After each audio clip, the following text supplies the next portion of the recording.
I want to read you a scripture that many of us have misunderstood. Matthew 6:22. Jesus says, "The lamp of the body is the eye. If therefore your eye is good, your whole body will be full of light. But if your eye is bad, your whole body will be full of darkness. If therefore the light that is in you is darkness, how great is that darkness?" I think the reason many of us have misunderstood this scripture is because we don't know what Jesus is saying. He's using a Hebrew idiom that we don't know. When reading the Bible, we often forget that we're reading the words of people from 2,000 years ago in a different culture.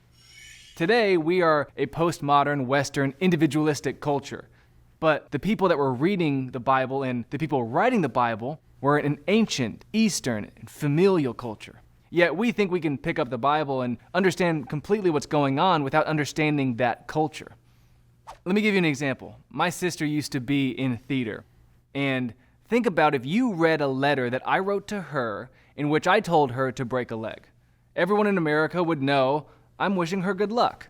But think about if someone in the Middle East, 2,000 years from now, was going to read that letter and didn't know our cultural sayings. They'd probably think I wanted her to literally break her leg. Knowing the Hebrew culture helps us understand what's really being said. In Jesus' day, there was a Hebraic idiom that was used to describe a person's outlook towards others. The idiom was to have a good eye. Having a good eye meant you looked at others with compassion and had a generous spirit. The person with a bad eye is the one without compassion and greedy with their money. This expression is still used in Israel today. When people go through Jerusalem raising money, you may hear them say, "Please give with a good eye." This same idiom is found in the book of Proverbs. In Proverbs 22, it says, "A generous man," literally translated, a good eye, "will be blessed, for he shares his food with the poor."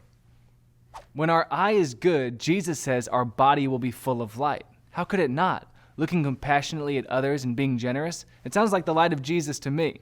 And vice versa, having a bad eye, we are filled with darkness, unable to show the light of Jesus due to our greediness and lack of compassion. Jesus is interested in our money because our relationship with money reveals our relationship with God. Having a bad eye is to hold tightly to what you have, resenting those with more and refusing to help those with less. When you are generous, you not only show compassion and generosity for others, just like Jesus, but you also communicate that the trust you have in God that He will provide for you. So, have a good eye, look at others generously, and get out there and break a leg.